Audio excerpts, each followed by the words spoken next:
Fertig so. Ja, da die Seite.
Ramadan Tag 4.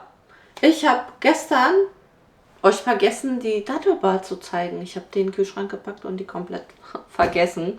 Ich war auch gestern so K.O., dass ich auch nichts mehr weitergefilmt habe. Heute gehe ich auch abends nochmal zum Sport. Aber morgen, inshallah, ihr kennt es ja von letztes Jahr, will ich eigentlich so ein bisschen am Abend auch sitzen und eure Kommentare durchgehen und da so ein paar Fragen und so weiter beantworten. Das ist dann so ein bisschen, als würden wir uns so unterhalten. Das will ich unbedingt machen. Das war letztes Jahr auch sehr, sehr schön, weil ich komme aktuell einfach nicht dazu, ja, jeden Kommentar zu beantworten, alles zu lesen. Tut mir da auch wirklich leid, aber jeden Tag Video hochzuladen, ja, das nimmt ein bisschen Zeit. Deswegen, ja, muss ich das eine eben ein bisschen vernachlässigen. Also verzeiht mir da bitte, aber ich hoffe, wir können morgen im Vlog nach dem Iftar dann abends ein bisschen sitzen und ein paar Kommentare miteinander durchgehen. Das machen wir auf jeden Fall morgen, weil wie gesagt, heute geht es für mich wieder zum Sport. Ich habe hier einmal Milch angesetzt, ich mache frischen Joghurt, dazu habe ich auch ein separates Video abgefilmt und ich dachte, ich beantworte das mal hier, weil mir mehrere geschrieben haben, dass der Joghurt, den nicht immer gelungen ist. Ich habe im Rezeptvideo, wie ich den Joghurt mache, euch ja gezeigt, dass ihr einen Joghurt verwendet, ne, der euch schmeckt, den ihr dann als Ansatz für euren selbstgemachten Joghurt nimmt. Und da ist es halt wichtig, dass ihr einen Joghurt kauft. Ich kann euch den vom Bioladen empfehlen. Ich weiß jetzt nicht genau die Marke, auf jeden Fall steht aber auf dem Glas drauf mit extra viel lebender Kultur.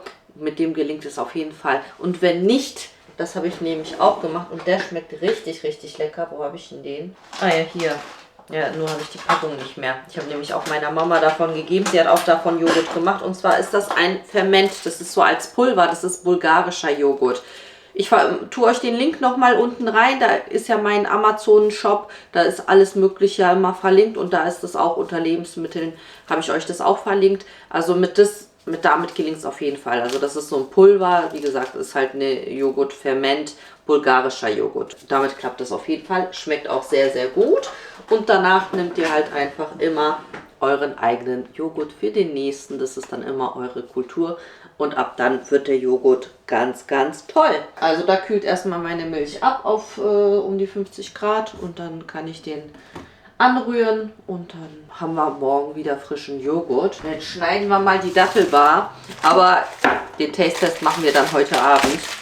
Probiere ich mal, wie das schmeckt. Aber ich schneide die schon mal und mache die hier in die Tupper und lagere das, glaube ich, auch weiter im Kühlschrank. Ich habe ein bisschen Angst, dass die Schokolade sonst zu weich wird, weil ich habe da auch ein bisschen Kokosöl reingemacht. Aber ich glaube, das war gar nicht nötig. Ich glaube, ich schneide es auch so, wie die Datteln sind. Das ist am besten. Das nächste Mal mache ich ein bisschen mehr Schokolade.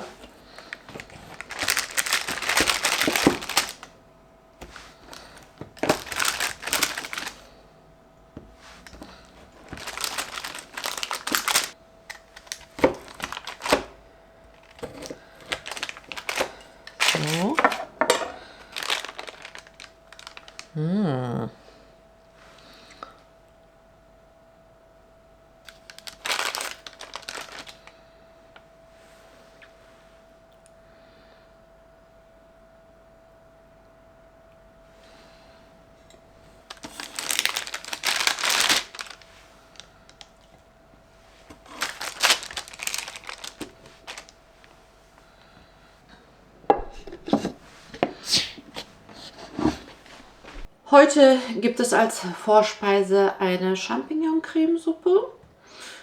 Dann mache ich Sulu-Köfte. Sulu-Köfte ist übersetzt ist es flüssige Bulette. Einfach ein Eintopf mit Fleischklößchen.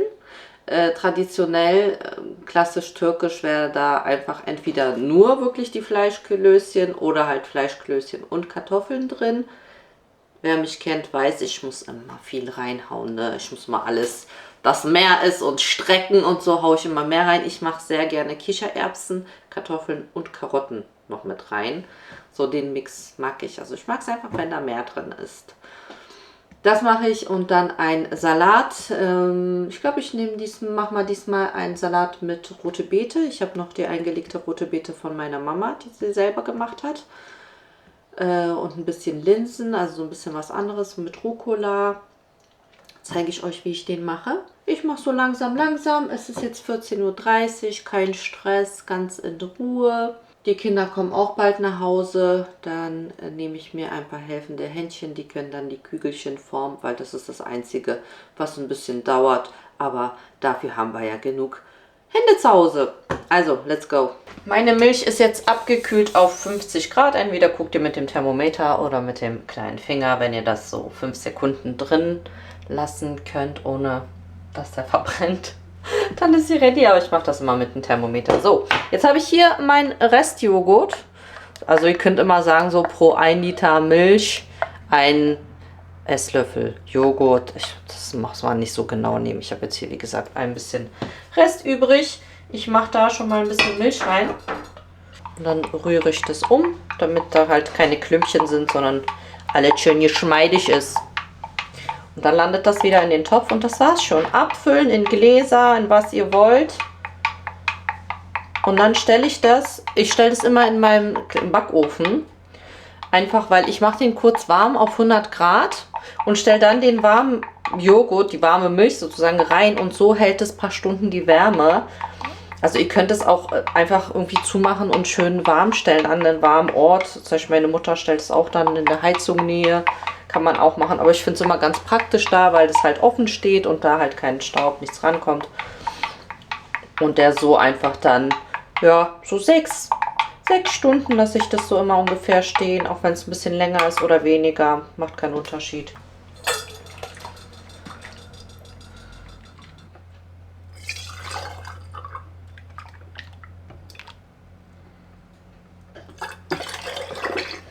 Das sind jetzt bei mir 4 Liter Milch gewesen. Da habe ich immer so eine 5 Weggläser.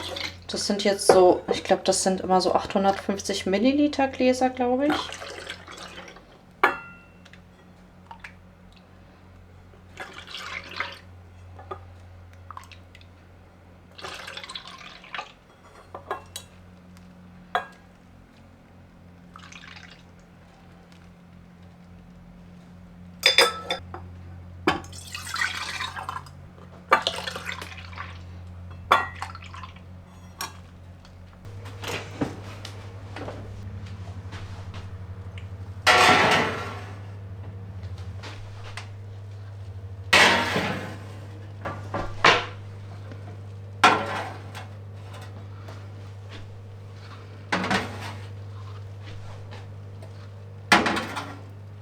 So, in ein paar Stunden sehen wir uns wieder.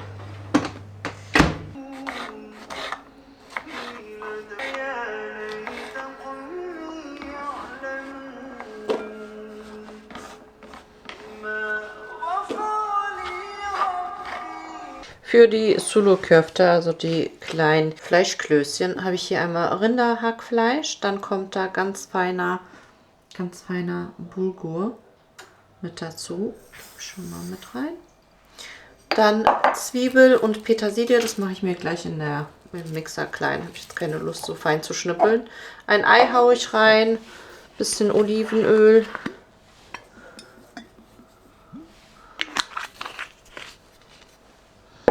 Salz, Pfeffer und dann einfach alles zusammenmischen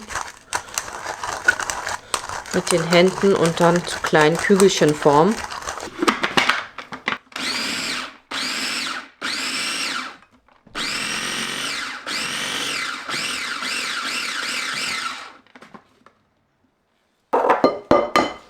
Ich habe übrigens noch ein bisschen Kreuzkümmel mit reingegeben. Das passt auch ganz gut.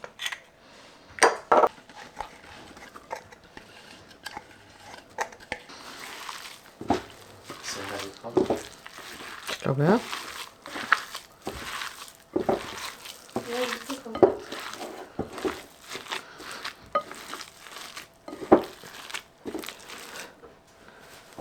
Kann ich für Handschuhe anziehen? Ja.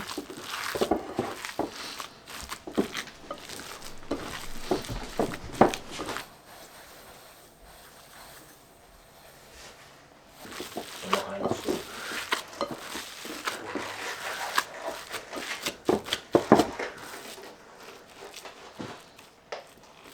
Ja, guckt ihr einfach mit der Konsistenz. Für mich war das jetzt so ein bisschen zu feucht. Habe ich noch mal ein bisschen von dem Bulgur reingegeben.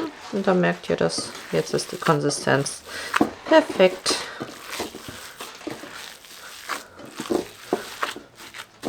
Normalerweise so die Größe. Klein also. Ja, aber damit es schneller geht, ist das okay. Normalerweise müsste das so klein sein.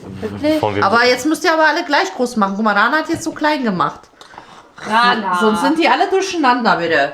Versucht die mal gleich groß zu machen. Okay, Mutter. Okay? Soll ich die Kichererbse hinlegen als, Die ist Ja. immer noch als größer. Maßstab?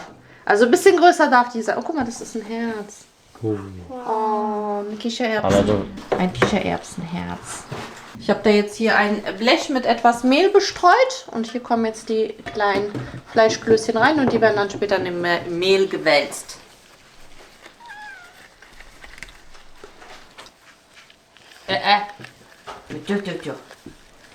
Tofu, gib einen Jab. Tofu will auch mitmachen. Die Hand. Gib einen Jab. Geh Jab. Jab. Chuck. Chuck. Chuck. Chuck. Aua. Chuck. Du? Hoppa. Sie hat ein Pfeif gegeben.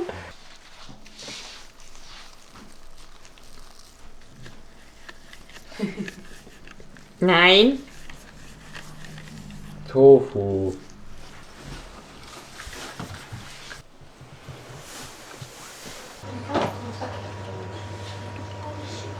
So, etwas Olivenöl. Darin braten wir das Tomaten-Paprika-Mark an.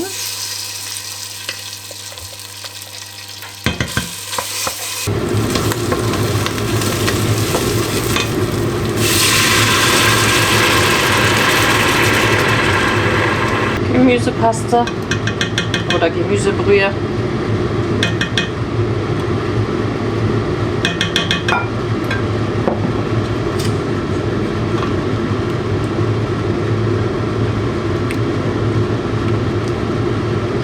Dann gebe ich schon mal das Gemüse dazu. Das braucht ja ein bisschen länger als die kleinen Bulettchen. Kichererbsen gebe ich auch schon dazu.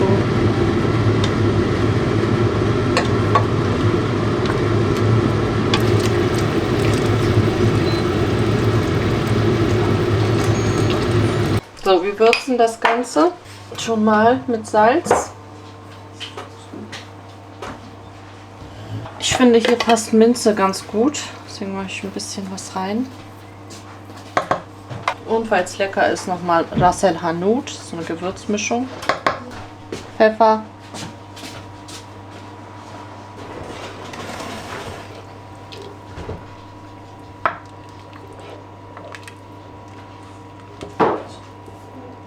Das darf jetzt erstmal weich köcheln. Für die Champignonsuppe brate ich erstmal Zwiebeln an in Olivenöl.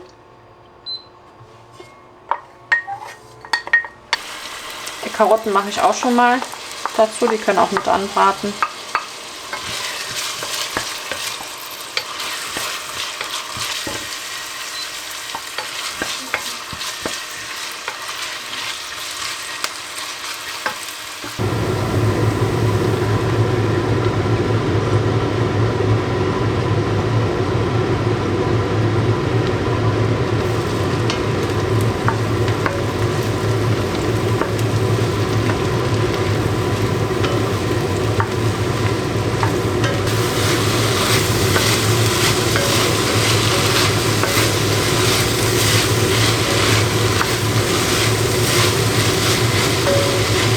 So, wenn alles schön angebraten ist, geben wir jetzt ein bisschen Mehl dazu.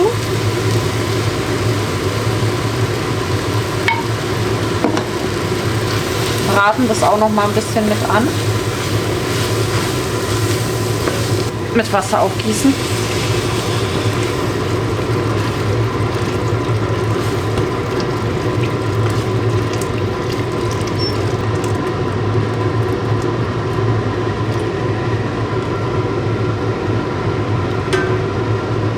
Gemüsepaste oder Gemüsebrühe, was ihr da habt.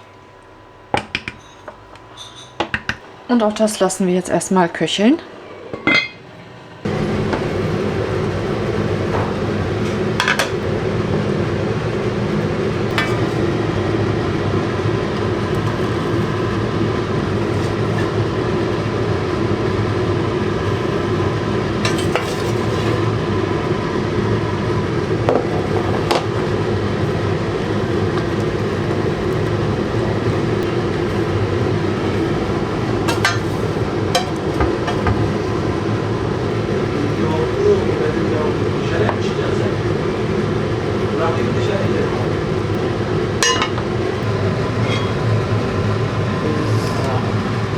Jetzt kommt in die Suppe schön Sahne rein.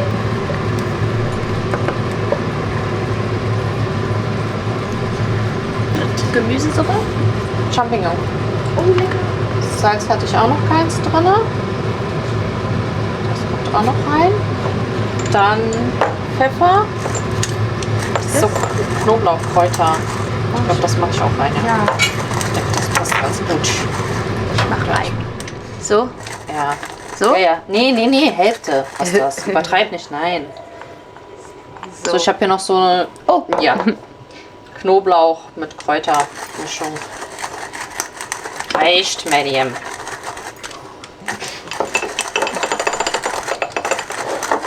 Und, bevor Medium meckert, ein bisschen Dill. Nein! Die war so schön. Jetzt riecht's nach Dill. Nein, das merkt man nicht. Kann man weglassen. Oder Petersilie Ach, kann man kann auch man reinmachen. weglassen, aber sie macht rein. Du isst es doch sowieso. Ja, muss ich ja. Das ist gut. Jetzt verhungere ich ja. Seht ihr, so erzieht man die Kinder. Einfach, ihr habt keine andere Wahl. Es gibt nur das zu essen. Da essen sie auch alles. So, nochmal kurz aufkochen und dann ist die Suppe auch schon fertig. Für den Salat, hier habe ich schon ein paar Sachen geschnippelt. Und zwar rote Zwiebeln, Gurken, Paprika, die eingelegte rote Beete von meiner Mama. Und dann hier diese Berglinsen, die hatte ich ja vorgekocht gehabt, falls ihr euch erinnern könnt, vor 2 Tagen, ne, für die Dolma. Die habe ich mit reingegeben. Dann habe ich hier angeröstet Sonnenblumenkerne, Kürbiskerne und Pinienkerne. Die kommen hier mit rein. Dann kommt noch eine Avocado dazu. Und noch Feta-Käse und dann der Rucola-Dressing und das war's dann auch schon.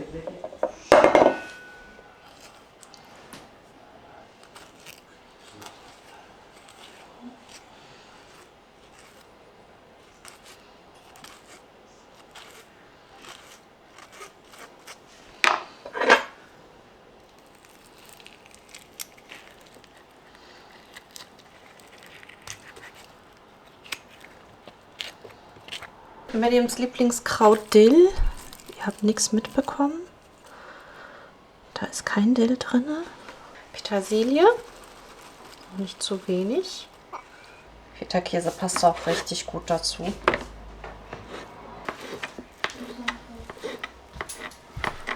Reicht eigentlich die Öl, ne? Der Rucola.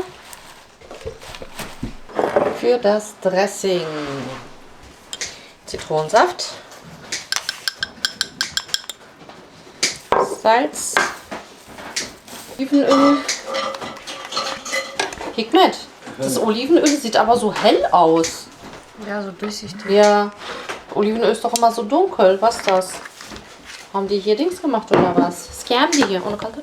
Granatapfelsirup. Pfeffer.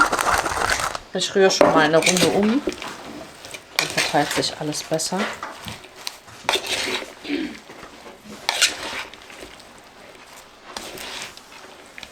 Dann ein bisschen Essigbaumgewürz, Sumak. Könnt ihr aber auch Essig nehmen. Boah, guckt euch mal diesen Salat an, diese Farben. I love it. Eat the rainbow. Wow. Leute, eat the rainbow. Och, ich könnte mich da reinlegen. Ich könnte einfach nur das essen.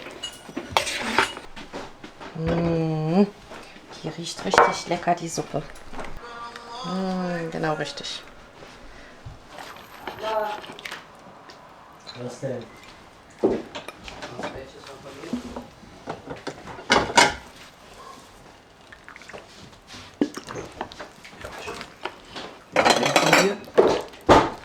Ja. Okay, dann leg ich das. Hadi sen de otur. Aygül otur. Ahmet dağıt sen de koy. Siz oturun kızlar, siz oturun. Yemeğin namazı.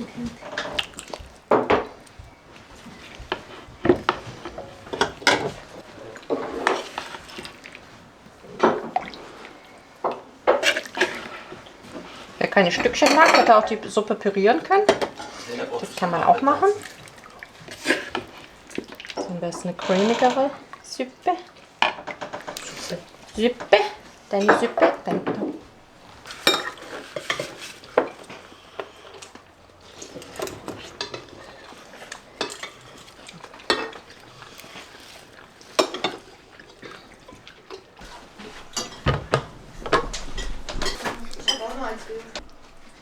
Ein Tag. Ein Tag zum Hamburger, ein Tag zum Hamsi. Ja. Eine Wow. Hamsi. Keine Hamsi. Ja, sie will Eine Kacke rein. Hamburger oder Machst du bitte? welche? Hamburger. Nachmittag. Warum? Keins von beiden. Anna? Ey! Was? Ramadan! Ramadan! Ramadan. Bevor ich es vergesse, weil ich wieder zum Sport flitze und ich den Vlog auch jetzt hier beende. Willst du riechen? Nein, ist aber nichts für dich. Wir probieren jetzt die Snickers. Snickers-Bar. Warte, Bismillah. Komm, weiß ab.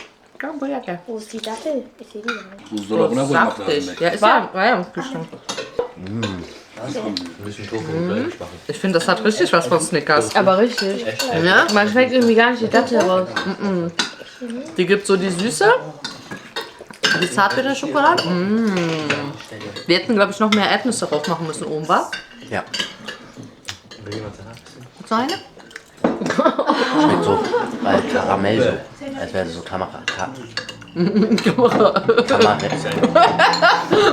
Karamell.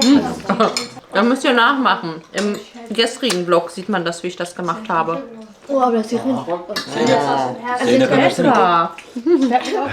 Zeynep'e versene. Ich meine ja. Guck mal. Lecker. Ich darf gerade an der Ampel. Zeynep'e versene yavrum. Oh, lecker Tofu. Jetzt, die fährt weiter. Oh, armes Schade, Baby. aber sie kommt. Schmeckt wie Snickers, aber du darfst nicht Baby Snickers essen. Ah, das ist bei Edeka.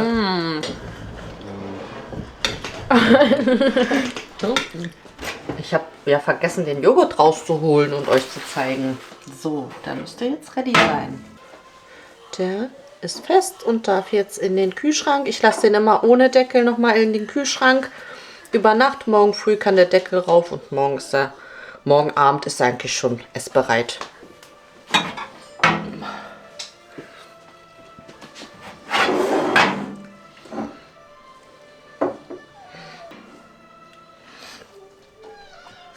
Ich mache wieder Overnight Oats. Die gab es ja am ersten Ramadan-Tag, glaube ich. Und da habe ich das euch nicht gezeigt, wie ich das gemacht habe. Deswegen zeige ich euch das jetzt wieder, weil ich das Ganze jetzt eben nochmal mache. Und zwar nehmen wir dafür Haferflocken. Ich habe jetzt hier kernige und zarte Haferflocken gemischt. Ist aber egal, ob ihr zarte oder kernige nimmt. Macht keinen Unterschied. Jetzt hier natürlich eine größere Portion. Ich habe jetzt so pro Person 2 Löffel berechnet. Dann Haferkleie.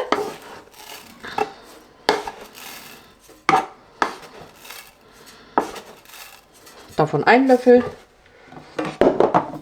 pro Person und Chiasamen.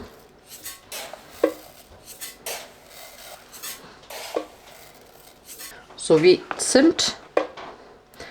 Achtet da nur drauf, dass das kein Cassia-Zimt ist, sondern Ceylon. Ceylon? Habe ich es richtig ausgesprochen? Ceylon.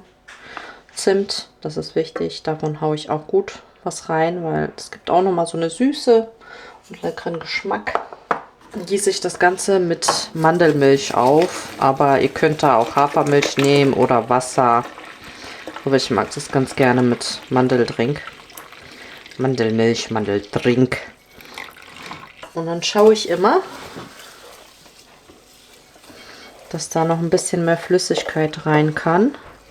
Also sollte schon sehr flüssig sein, weil die werden ja jetzt über Nacht ziehen, beziehungsweise jetzt ist es 23 Uhr bis 3:30 Uhr morgens. Also wenn die jetzt so 4 Stunden ziehen, aber das reicht vollkommen. Ihr könnt es aber auch schon früher vorbereiten oder später. Ich mache jetzt noch mal ein bisschen Wasser dazu. Jetzt einfach nur abdecken, in den Kühlschrank und dann später genießen.